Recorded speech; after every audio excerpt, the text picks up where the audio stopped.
दिवंगत शिक्षक, यानी कि वो शिक्षक जो अभी इस दुनिया में नहीं है, लेकिन उनके परिवार वाले अनुकंपा नियुक्ति के लिए दर दर भटक रहे हैं। आज से नहीं भटक रहे, 2018 से भटक रहे हैं। हम लोग बराबर सरकार से मिल रहे हैं। आप रोना बंद करो पहले, मतलब मुझे अच्छा नहीं लग रहा है। मतलब शायद सरकार ये वीडियो देखे तो शायद उनको भी अच्छा ना लगे। पता नहीं आप कितनी बार रो चुकी हैं, सब देखे होंगे, फिर उनकी संवेदनशीलता दिख क्यों नहीं रही है, ये समझ नहीं आता। लेकिन अनुकंपा के लिए हम लोग कब से संघर्ष कर रहे हैं, अभी तक कुछ मिल नहीं पा रहा है। अब क्या करेंगे, मेरे 2 छोटे भाई हैं, उसको पढ़ाने के लिए तो पैसा की जरूरत पड़ेगा ही। सरकार ने कहा था कि भाई पर भरोसा रखो, लेकिन भरोसा टूट रहा है। संवेदनशील सरकार कहते हैं तो संवेदनशीलता भी दिखाइए। रजत जयंती वर्ष मना रही सरकार छत्तीसगढ़ की, और इस बीच में बहनों के आंखों में आंसू है। मैं सरकार से बारंबार निवेदन करती हूँ कि तत्काल आप आदेश जारी कर दीजिए, क्योंकि हमें बच्चे पालने में बहुत कठिनाई हो रही है। ये तो आप लोग का अधिकार और हक दोनों है ना, अनुकंपा नियुक्ति लेना पाना, ये तो सरकार के नियम में भी है। फिर इतनी देरी क्यों हो रही है? आप लोगों को क्या कहा जाता है, नियम में किस नियम में फंसा रहे हैं? छत्तीसगढ़ का सरकारी सिस्टम कितना ढीला है आपको आज और पता चलने वाला है। आपको मालूम तो होगा, लेकिन और ज्यादा पता चलने वाला है कि किसी काम को कराने के लिए कितना टाइम लगता है। और सरकारें आती है, सरकारें जाती है, चाहे वो बीजेपी की सरकार हो, चाहे कांग्रेस की सरकार हो, या फिर से बीजेपी की सरकार हो। सोचिए, जो प्रकरण मेरे हाथ में है, दिवंगत शिक्षकों के परिवारों को अनुकंपा नियुक्ति का मामला। आपको ये मालूम होगा 2018 में आंदोलन खूब चला था और एक तस्वीर खूब वायरल हुई थी, केश मुंडन की तस्वीर। महिलाओं ने केश मुंडन करवाया था। मतलब बहुत शर्मनाक बात थी। उस समय छत्तीसगढ़ में कांग्रेस की सरकार थी। भाजपा के नेता उस आंदोलन को बहुत सपोर्ट किए थे और कहा था कि हमारी सरकार आते ही सबसे पहले नियुक्ति आदेश आप लोग का जारी कराएंगे। दिवंगत शिक्षक, यानी कि वो शिक्षक जो अभी इस दुनिया में नहीं है, लेकिन उनके परिवार वाले अनुकंपा नियुक्ति के लिए दर दर भटक रहे हैं। आज से नहीं भटक रहे, 2018 से भटक रहे हैं। 18, 19, 20, 21, 22, 23 कांग्रेस सरकार चली गई। 23, 24, 25 बीजेपी की सरकार को आए हुए लगभग 2 साल पूरे होने वाले हैं। लेकिन जिन्होंने वादा किया था, कहा था कि हमारी सरकार आएगी, हम तत्काल करा देंगे, उन्हें लगभग 20 महीने से ज़्यादा का वक्त हो चुका है। लेकिन उनके पास शायद फुर्सत नहीं है इस प्रकरण को देखने की, या फिर उनके पास फुर्सत नहीं है इनकी समस्याओं को सुनने की, और इसीलिए भिलाई टाइम्स के दफ्तर पहुंचे हुए हैं।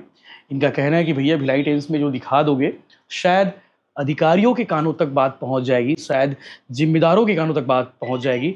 मुख्यमंत्री विष्णुदेव साय जी इसे देख लेंगे, छत्तीसगढ़ के डिप्टी सीएम, दोनों डिप्टी सीएम इसे देख लेंगे, शिक्षा मंत्री देख लेंगे, क्योंकि ये पूरा मसला जो है शिक्षा विभाग से जुड़ा मसला है।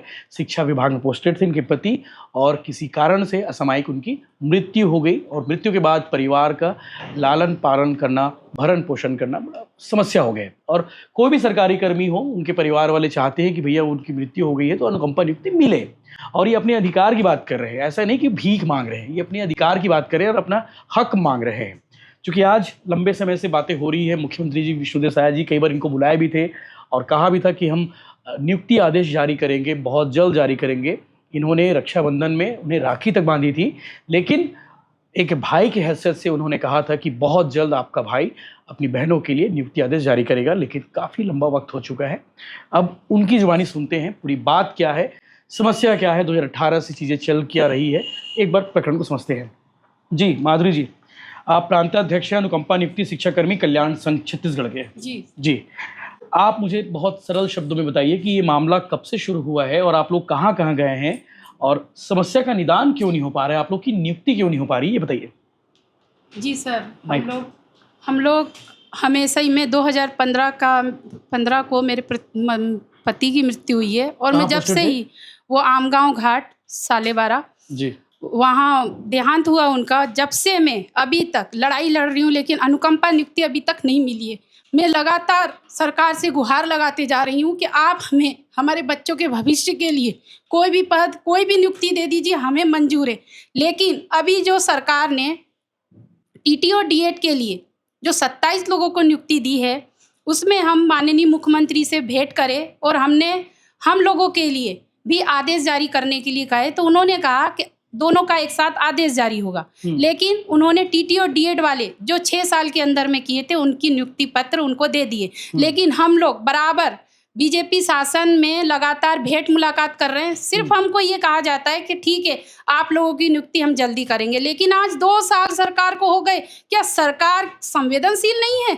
क्या संवेदनशील मामले पर सरकार निराकरण नहीं कर सकती? अरे हम विधवा महिलाएं, हमारे जो पेरेंट्स थे, आपको सर एक बात और बताना चाहूंगी, जब मैं पूर्ववर्ती सरकार में 307 दिन आंदोलन की तो मेरे पापा ने मुझे आंदोलन में देखा और उनको अटैक आ गया। मेरे जो मम्मी पापा थे, मुझे पालते थे, उनकी भी मृत्यु के बाद आज मैं इतना कठिन जीवन हो गया है कि मैं अपने बच्चों को सक्षम पाल नहीं पा रही हूँ, उनको पढ़ा नहीं पा रही हूँ। मेरी बड़ी बेटी बोलती है कि मम्मा मुझे वकील बनना है, मैं उसको अच्छी शिक्षा नहीं दे पा रही हूँ।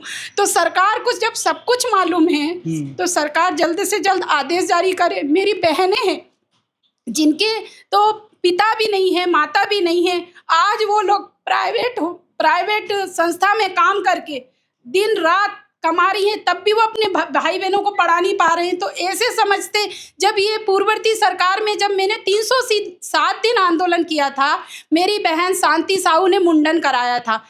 बीजेपी डॉक्टर रमन सिंह खुद पहुंच के मंच पे आए थे, वो मंच में आए थे और उन्होंने कहा था कि मेरी सरकार से एक भूल हो गई है कि मेरी सरकार चले गई है, तो मैं आप लोगों का अनुकंपा नियुक्ति नहीं दे पाया, मैंने संविलियन किया, लेकिन जैसे ही मेरी सरकार बीजेपी सरकार आ जाएगी मैं तत्काल आदेश जारी करूंगा। लेकिन अब 2 साल होने वाले, 2 साल होने को आ गया सर। ये 25 तारीख को भी सीएम साहब से मिली हूँ मैं, लेकिन उन्होंने यही कहा कि आप लोगों का जल्दी आदेश जारी करेंगे आप लोग। तो मैंने उनसे टाइम भी पूछा सर कि कितना टाइम लगेगा सर, 2 साल सरकार को हो गए आपके, तो कम से कम आप आदेश जारी कर दीजिए।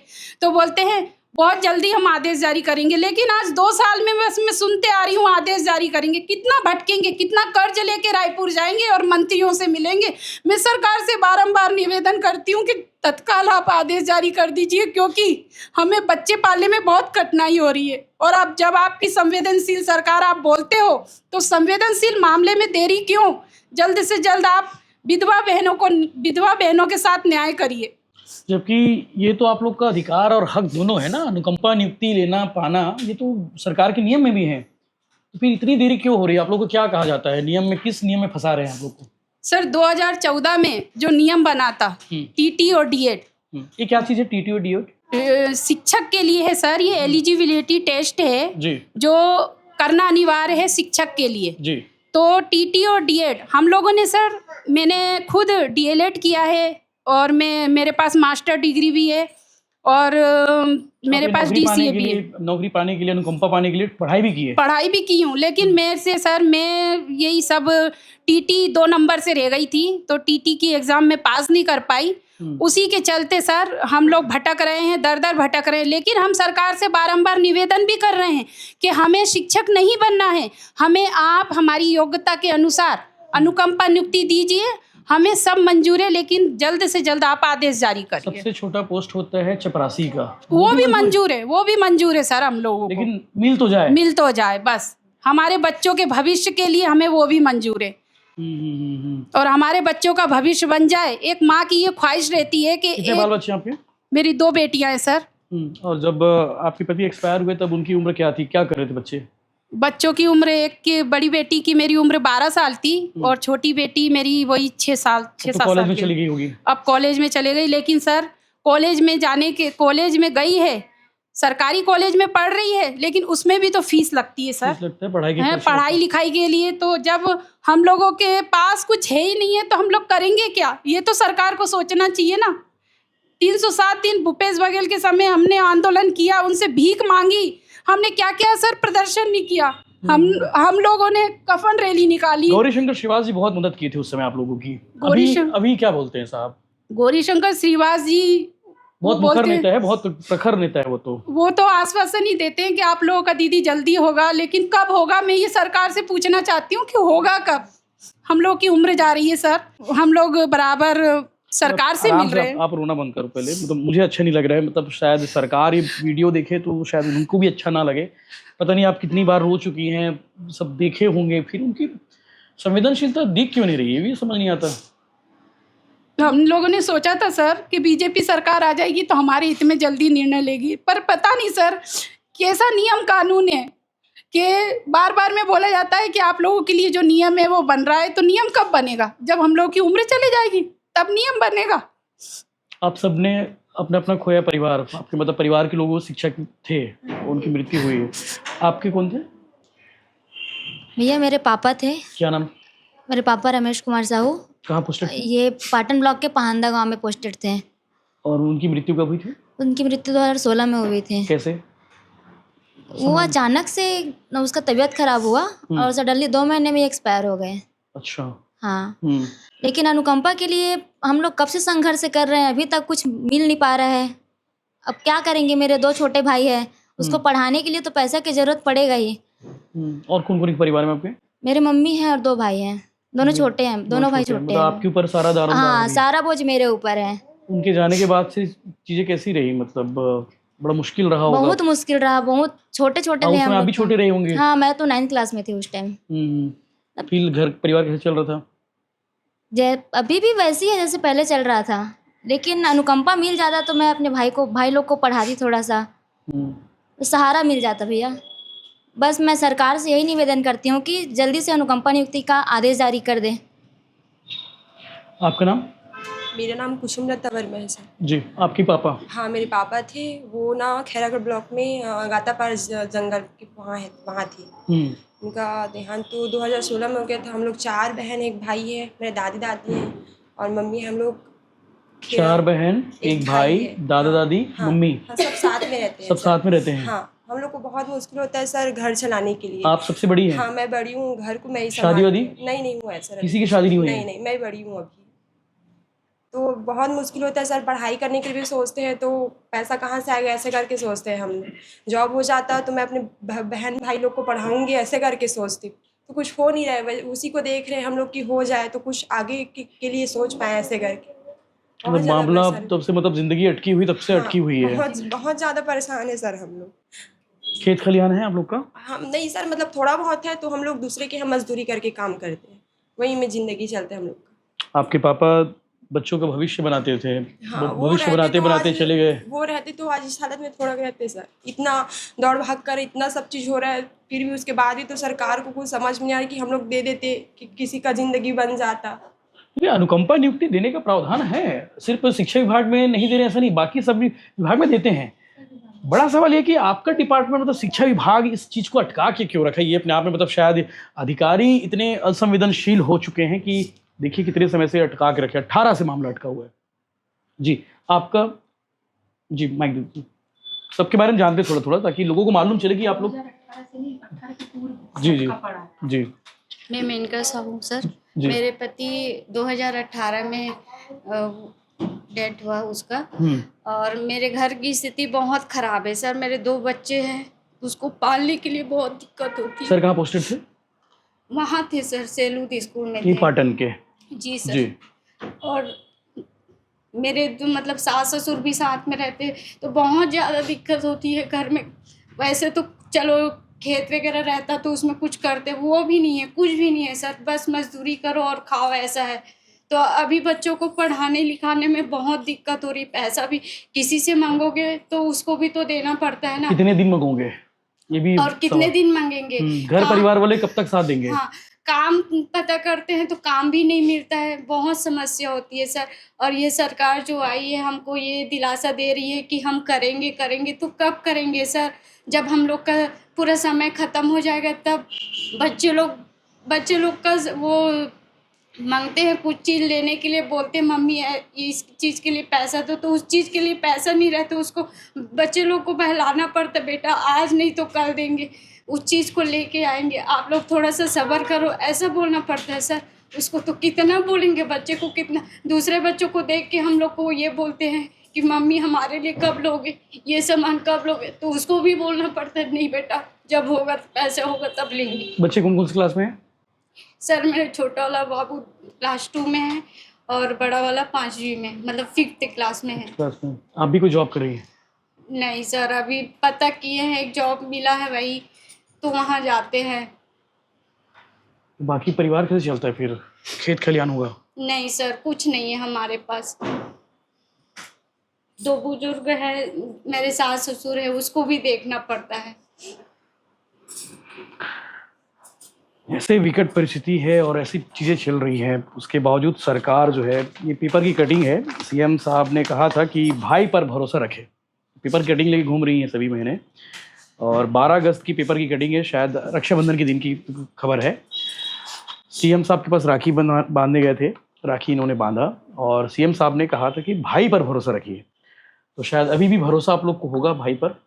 भरोसा है, लेकिन सर बहुत भरोसा टाइम, टूट भी रहा होगा लेकिन। हाँ धीरे धीरे भरोसा भी अब टूट रहा है, क्योंकि जल्दी आदेश जारी कर देते सर, क्योंकि हम लोगों की जो स्थिति है बहुत दयनीय है। और एक साइड बोला जाता है कि बीजेपी सरकार संवेदनशील है, तो आप संवेदनशीलता दिखाइए और संवेदनशील मामले पे जल्द से जल्द आदेश जारी करिए। मैं तो यही विनती करती हूँ बारंबार। जी बहन, आपके परिवार कौन एक्सपायर हुए थे? मेरी दीदी। आपका नाम क्या है? मेरा नाम अंजलि ठाकुर है। जी, कहाँ रहते हो? मैं अभी आमालोरी में रहती हूँ सर। आमालोरी यानी कि ये बालोद हाँ जिला? हाँ पाटन ब्लॉक में। हाँ? Patan block, sorry. और मेरी दीदी का डेथ 2013 में हुआ था। कहाँ पोस्टेड थी वो साजा ब्लॉक में थी सर। साजा के पास। क्या नाम था? सीमा ठाकुर। जी जी जी। उसके बाद से किसी को नौकरी नहीं मिली है? नहीं मिली है। वो अनमैरिड थी कि मैरिड थी उस समय जब? अनमैरिड थी सर, शादी नहीं हुई थी। अच्छा, तो आप चाह रही नौकरी है? जी सर। मैं ही बस सुना, मतलब मेरे माता पिता बुजुर्ग हो गए तो उन लोगों को उनको नौकरी मिलेगी नहीं। हाँ, तो उन लोगों को देखना तो भी पड़ता है सर। तो आप ही के उसमें है वो? हाँ जी सर। अपने ससुराल में लेके गई हैं? नहीं, वहाँ रहते हैं सर, करंजा भिलाई में। करंजा भिलाई, ये मायका है आपका? हाँ, करंजा भिलाई मायका है। तो आप बीच बीच में जाती होंगी देखने हाँ, के लिए? जाते हैं सर। पैसा कौड़ी भी देते होंगे परिवार जी चलाने सर, के, जी घर सर। दोनों के लिए? जी सर। वाकई में। तो ऐसे कितने लोग होंगे? मतलब अभी तो आपसे 5-6 लोग आए हैं, ऑफिस में आए तो अपनी बात रखनी थी। टोटल अगर प्रदेश भर बात करें तो संख्या कितनी होगी आप लोग? 1256 है। 1256 है सर अभी। अब तो संख्या बढ़ भी गई होगी, कोई ना कोई मतलब। नहीं, अब सर वो सिविलियन के पूर्व में जितने दिवंगत हुए हैं उतने ही तो रहेंगे ये सर। आंकड़ा उतना है? आंकड़ा उतना है। सिविलियन से पहले का है? सिविलियन से पहले और का। सिविलियन के बाद वालों को तो नियुक्ति मिल रही है, उनको तो मिल रही है सर, क्लर्क प्यून में मिल रही है, क्योंकि उन लोगों का मुखियाओं का सिविलियन हो गया था। ये सिविलियन वाला पेज क्या था, एक बार समझाइए। सिविलियन से पहले का आदेश क्या था और सिविलियन के बाद का आदेश नियुक्ति का क्या है? सर सिविलियन के पहले का आप तो जो पूरी स्टडी कर ली होगी ना कि किस नियम सब मालूम होगी, इतना कागज बना लिया आप। 2004 में सर एक नियम था कि जैसे शिक्षाकर्मी दिवंगत होते हैं, तो शिक्षाकर्मी जो दिवंगत होते हैं उनके परिजनों को शिक्षाकर्मी के पद पे ही नियुक्ति दी जाएगी। 2004 का आदेश है? आदेश है, ठीक है। तो ये आदेश ही हम लोगों को, हम शिक्षाकर्मी थे हमारे जो मुखिया, तो शिक्षाकर्मी का सिविलियन कब हुआ? 1 जुलाई 2018 को। उससे पूर्व के नियम को वही शिक्षाकर्मी के परिजन को शिक्षाकर्मी के ही पद पे नियुक्ति दी जाएगी। ये है नियम। लेकिन हम बोल रहे हैं कि हमको, और वो 2014 में आपको मैंने बताया ही है कि TTDED वाला एक पेज फंसा हुआ है, उसी को लेकर सरकार पकड़ के बैठ गई है। पर ये नहीं कि जो TT नहीं किया है, जो DED नहीं किए हैं, जो मुखिया हमारे दिवंगत हुए हैं, अगर दिवंगत होते ही उनके जो हस्बैंड दिवंगत हो गए, जैसे मेरे पति दिवंगत हुए जी, तो मेरी स्थिति उस समय कैसी रहेगी आप समझ सकते हो सर जी। मुझे खाने में परेशानी हो रही है, बच्चों को पढ़ाने में परेशानी हो रही है, तो मैं किस तरह से पढ़ाई करूं? मैं TT DED कैसे पढ़ाई करूं? उसके लिए भी तो पैसा लगता है।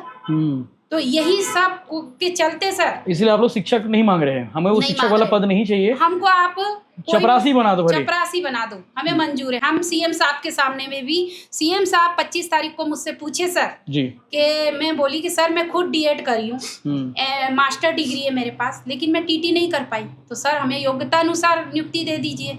तो उन्होंने कहा कि आप 4th श्रेणी में कर लोगी क्या? मैं बोली हाँ कर लेंगे, मंजूर है हमें, आप आदेश जारी करिए सर, मंजूर है हमें। राज्य को बने 25 साल हो गए। हाँ। सरकार रजत जयंती वर्ष मना रही है और रजत जयंती वर्ष में बहनें रो रही हैं। छत्तीसगढ़ की बहनें हैं, कोई बाहर की नहीं है। इनके पतियों ने देश के भविष्य तैयार करने के लिए बच्चों को पढ़ाया, असामयिक उनकी मृत्यु हो गई, उसके बाद उनके परिवार वाले भटक रहे हैं।